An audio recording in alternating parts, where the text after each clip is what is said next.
കോട്ടയം ജില്ലാ പഞ്ചായത്ത് ഭരണം യുഡിഎഫിന് നഷ്ടപ്പെട്ടു. കേരള കോൺഗ്രസ് മാണി വിഭാഗം സ്ഥാനാർത്ഥി സഖറിയാസ് കുതിരവേലിൽ ജില്ലാ പഞ്ചായത്ത് പ്രസിഡന്റായി തെരഞ്ഞെടുക്കപ്പെട്ടു. സഖറിയാസ് കുതിരവേലിനെ തെരഞ്ഞെടുപ്പിൽ സിപിഐഎം പിന്തുണച്ചു. സിപിഐ വിട്ടുനിന്നു. ജോഷി ഫിലിപ്പ് രാജിവെച്ച് ഡിസിസി പ്രസിഡന്റായ ഒഴിവിലാണ് തെരഞ്ഞെടുപ്പ് നടന്നത്. പ്രസിഡന്റ് സ്ഥാനത്തേക്ക് കോൺഗ്രസിലെ സണ്ണി പാമ്പാടിയെ മത്സരിപ്പിക്കാനായിരുന്നു കോൺഗ്രസ് തീരുമാനം. എന്നാൽ സണ്ണി പാമ്പാടിക്കെതിരെ കുറുവിലങ്ങാട് ഡിവിഷനിൽ നിന്നുള്ള സഖറിയാസ് കുതിരവേലിയെ കേരള കോൺഗ്രസ് എം സ്ഥാനാർത്ഥിയായി മത്സരിപ്പിച്ചു. കോൺഗ്രസ് കേരള കോൺഗ്രസിലെ വിള്ളൽ മുതലെടുത്ത് സിപിഎമ്മിന്റെ 6 അംഗങ്ങളും പിന്തുണച്ചതോടെ 12 വോട്ട് നേടി സഖറിയാസ് കുതിരവേലി പ്രസിഡന്റായി തെരഞ്ഞെടുക്കപ്പെട്ടു. ഏക സിപിഐ അംഗം വിട്ടുനിന്നപ്പോൾ PC ജോർജിന്റെ സെക്യുലർ പാർട്ടി അംഗത്തിന്റെ വോട്ട് അസാധുവായി. കോൺഗ്രസ് സ്ഥാനാർത്ഥിയായി മത്സരിച്ച സണ്ണി പാമ്പാടിക്ക് ലഭിച്ചത് 8 വോട്ടുകളാണ്. അതേസമയം കേരള കോൺഗ്രസിന്റേത് രാഷ്ട്രീയ വഞ്ചനയാണെന്നായിരുന്നു ഡിസിസി പ്രസിഡന്റ് ജോഷി ഫിലിപ്പിന്റെ പ്രതികരണം. കൊടുംചതി ഞങ്ങൾ പ്രതീക്ഷിച്ചതല്ല. ദൃശ്യപത്ര മാധ്യമങ്ങളിലൊക്കെ വന്നെങ്കിലും എഴുതി ഒപ്പിട്ടിരിക്കുന്ന ഈ രേഖയ്ക്ക് വില നൽകും എന്നുള്ളതാണ് ഞങ്ങൾ പ്രതീക്ഷിച്ചത്. ഒരു MP അടക്കം, ഇവിടുത്തെ കേരള രാഷ്ട്രീയത്തിലെ ഏറ്റവും സീനിയർ ആയിട്ടുള്ള KM മാണി അടക്കം അവരുടെ നിർദ്ദേശാനുസരണം ഉണ്ടാക്കിയ ഈ എഗ്രിമെന്റ് അത് പാലിക്കുമെന്ന് ഞങ്ങൾ കരുതി. കോൺഗ്രസുമായി യാതൊരു കരാറുമില്ലെന്നും മിനിറ്റ്സ് കോപ്പിയാണ് വ്യാജ കരാറായി കോൺഗ്രസ് ഉയർത്തിക്കാട്ടുന്നതെന്നും കേരള കോൺഗ്രസ് നേതാക്കളും പ്രതികരിച്ചു. കേരള കോൺഗ്രസിന്റെ ഭാഗത്തുനിന്ന് ഒരു കരാർ ലംഘനവും ഇക്കാര്യത്തിൽ ഉണ്ടായിട്ടില്ല. ഞങ്ങൾ ജോഷി ഫിലിപ്പിനെതിരെ അവിശ്വാസം കൊണ്ടുവരികയോ പുറത്താക്കുകയോ ചെയ്തിട്ടില്ല. അദ്ദേഹം സ്വയം രാജിവെച്ചു.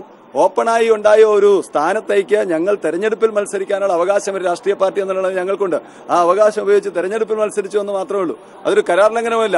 തികച്ചും വ്യാജ പ്രചരണമാണ്. കോൺഗ്രസിന്റെ തികച്ചും വ്യാജ പ്രചരണമാണ്. കോൺഗ്രസിന്റെ തലമുതിർന്ന നേതാക്കളുടെ നാട്ടിൽ UDFന്റെ തകർച്ച താൽക്കാലികമല്ലെന്ന് തെളിയിക്കുന്നതാണ് കോട്ടയം ജില്ലാ പഞ്ചായത്തിലെ ഭരണമാറ്റം. കോട്ടയം ജില്ലാ പഞ്ചായത്തിലെ ഭരണമാറ്റത്തിലൂടെ കോൺഗ്രസിന് വൻ തിരിച്ചടിയാണ് ലഭിച്ചിരിക്കുന്നത്.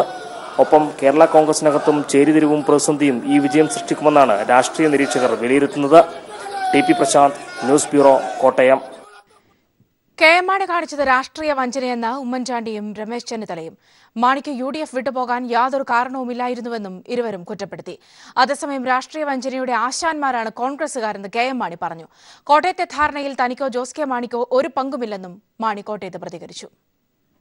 കോട്ടയത്തേത് തികച്ചും പ്രാദേശികമായ ധാരണയാണെന്നും സംസ്ഥാനതലത്തിൽ CPIഎമ്മുമായി ചർച്ചയോ ധാരണയോ ഉണ്ടാക്കിയിട്ടില്ലെന്നും KM മാണി പറഞ്ഞു.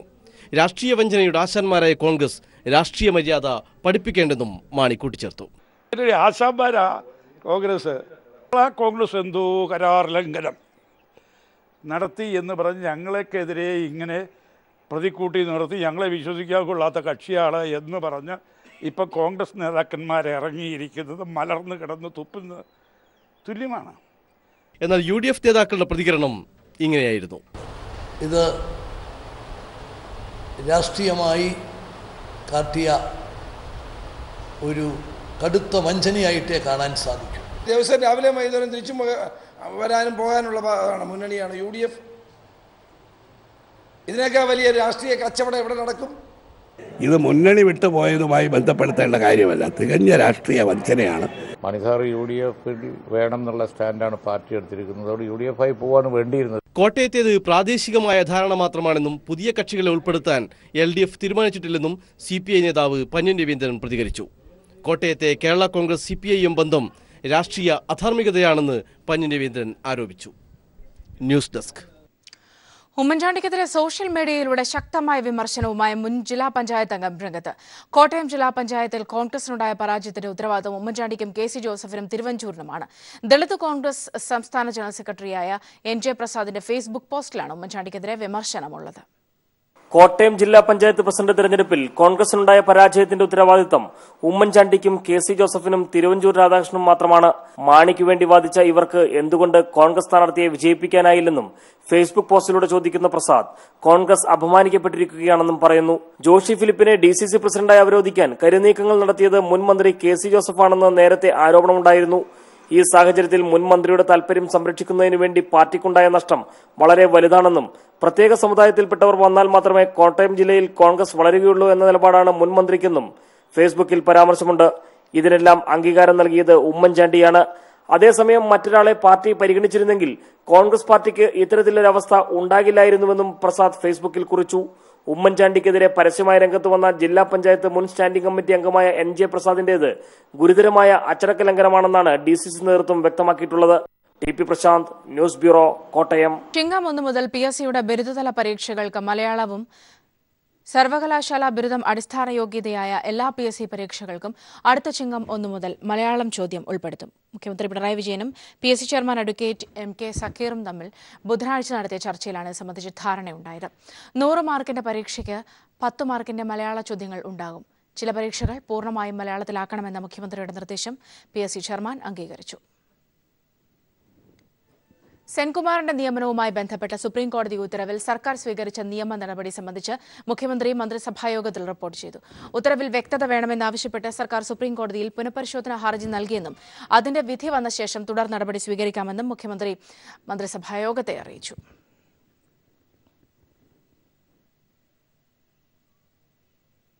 സെൻകുമാറിനെ പോലീസ് മേധാവിയായി പുനർനിയമിക്കണമെന്ന ഉത്തരവിൽ വ്യക്തത തേടി സംസ്ഥാന സർക്കാർ സുപ്രീംകോടതിയിൽ ഹർജി സമർപ്പിച്ചു. ഉത്തരവിൽ ഭേദഗതിയും വ്യക്തതയുമാണ് സംസ്ഥാനം ആവശ്യപ്പെടുന്നത്. 2 വിഷയങ്ങളിൽ വ്യക്തത ആവശ്യപ്പെട്ടാണ് സംസ്ഥാന സർക്കാർ സുപ്രീംകോടതിയെ സമീപിച്ചിരിക്കുന്നത്. സെൻകുമാറിനെ പോലീസ് മേധാവി സ്ഥാനത്ത് നിന്നും മാറ്റി ലോക്നാഥ് ബെഹ്റയെ നിയമിച്ച ജൂൺ 1 ഉത്തരവ് സുപ്രീംകോടതി റദ്ദാക്കിയിരുന്നു. അതേ ഉത്തരവിൽ പരാമർശിക്കുന്ന DGPമാരായ ജേക്കബ് തോമസ്, ശങ്കർ റെഡ്ഡി എന്നിവരുടെ നിയമനങ്ങൾ റദ്ദാക്കപ്പെടുമോ എന്ന കാര്യത്തിൽ സുപ്രീംകോടതി വ്യക്തത വരുത്തേണ്ടതുണ്ട്. ലോക്നാഥ് ബെഹ്റയെ പഴയ സ്ഥാനത്തേക്ക് നിയമിക്കണമോ എന്ന കാര്യത്തിലും കോടതിയിൽ നിന്ന് സംസ്ഥാന സർക്കാർ മറുപടി പ്രതീക്ഷിക്കുന്നു. നിയമനം നൽകുന്നില്ലെന്ന് ചൂണ്ടിക്കാട്ടി ചീഫ് സെക്രട്ടറിക്കെതിരെ സെൻകുമാർ നൽകിയ കോടതിയലക്ഷ്യ ഹർജി വെള്ളിയാഴ്ച സുപ്രീംകോടതി പരിഗണിക്കുന്നുണ്ട്. അന്നേ ദിവസം സംസ്ഥാനത്തിന്റെ ആവശ്യവും സുപ്രീംകോടതിയുടെ ശ്രദ്ധയിൽ കൊണ്ടുവരാനാണ് സർക്കാർ നീക്കം. വ്യക്തത ആവശ്യപ്പെട്ട് സുപ്രീംകോടതിയെ സമീപിക്കുന്നതിന് മുൻപ് സംസ്ഥാന സർക്കാർ AGയുടെയും മുതിർന്ന അഭിഭാഷകരുടെയും നിയമോപദേശം തേടിയിരുന്നു. News bureau, Delhi. സംസ്ഥാന സർക്കാരുമായി ഏറ്റുമുട്ടലില്ലെന്ന് TP സെൻകുമാർ. പ്രതിപക്ഷത്തിന് താൻ ഒരു വിവരവും ചോർത്തി നൽകിയിട്ടില്ല. വിവരാവകാശ പ്രകാരമാണ് തനിക്ക് പോലും വിവരങ്ങൾ ലഭിച്ചത്. DGP നിയമനം സംബന്ധിച്ച് തനിക്ക് ഒരു അറിയിപ്പും ലഭിച്ചിട്ടില്ലെന്നും സെൻകുമാർ തിരുവനന്തപുരത്ത് പ്രതികരിച്ചു. ആ രേഖകൾ വാസ്തവത്തിൽ മറ്റു പലരുമാണ് എനിക്ക് തന്നത്. കാരണം ഇതിലെ റൈറ്റ് ടു ഇൻഫർമേഷൻ അനുസരിച്ച് 3 ഫയലിൻ്റെ ഞാനല്ല എടുത്തത്, എനിക്ക് മറ്റ് പലരും എടുത്ത് അതുകൊണ്ടാണ് എനിക്ക് വളരെ സമയമെടുത്തത് കിട്ടാനായിട്ട്.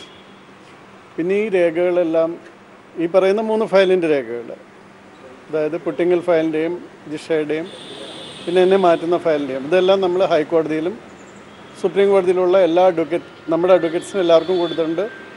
എൻ്റെ അഫിഡവിറ്റ്സിലെ പ്രധാന ഭാഗങ്ങളാണ് അതൊക്കെ. കാസർകോട്ടും സമീപ ഗ്രാമപഞ്ചായത്തുകളിലും ജല അതോറിറ്റിയുടെ ജലവിതരണം പൂർണ്ണമായി നിലച്ചിട്ട് 2 ആഴ്ച പിന്നിടുന്നു. ചന്ദ്രഗിരി പുഴയിലെ നീരൊഴുക്ക് നിലച്ചതിനെ തുടർന്നാണിത്. ചന്ദ്രഗിരി പുഴയിലെ സ്ഥിരം തടയണ നിർമ്മാണ പദ്ധതി യാഥാർത്ഥ്യമാകാത്തതിനെ തുടർന്നാണ് മറ്റൊരു ജില്ലാ ആസ്ഥാനത്തിനുമില്ലാത്ത രൂക്ഷമായ കുടിവെള്ള പ്രശ്നം കാസർകോട്ടെ ആയിരക്കണക്കിന് കുടുംബങ്ങൾക്ക് 3 പതിറ്റാണ്ടുകളായി അനുഭവിക്കേണ്ടി വരുന്നത്. കുടിവെള്ള ലഭ്യതയുടെ കാര്യത്തിൽ കാസർഗോഡിനുള്ള ഗതികേട് മറ്റൊരു ജില്ലാസ്ഥാനത്തിനും സംസ്ഥാനത്തുണ്ടാകില്ല. കാസർഗോഡ് നഗരത്തിലും സമീപ ഗ്രാമപഞ്ചായത്തുകളിലും ജല അതോറിറ്റി ജലവിതരണം പൂർണ്ണമായി നിർത്തിയിട്ട് 2 ആഴ്ചയായി. ഗാർഹിക ഉപയോഗത്തിന് പോലും സാധിക്കാത്ത വിധം ഉപ്പിന്റെ അളവ് കലർന്നതിനെ തുടർന്നാണ് ജലവിതരണം പൂർണ്ണമായി നിർത്തിവെച്ചത്. ചന്ദ്രഗിരി പുഴയിലെ ബാവിക്കരക്കടവിൽ നിന്നാണ് ജല അതോറിറ്റി വെള്ളം പമ്പ് ചെയ്ത് ശുദ്ധീകരിച്ച് വിതരണം നടത്തി വന്നിരുന്നത്.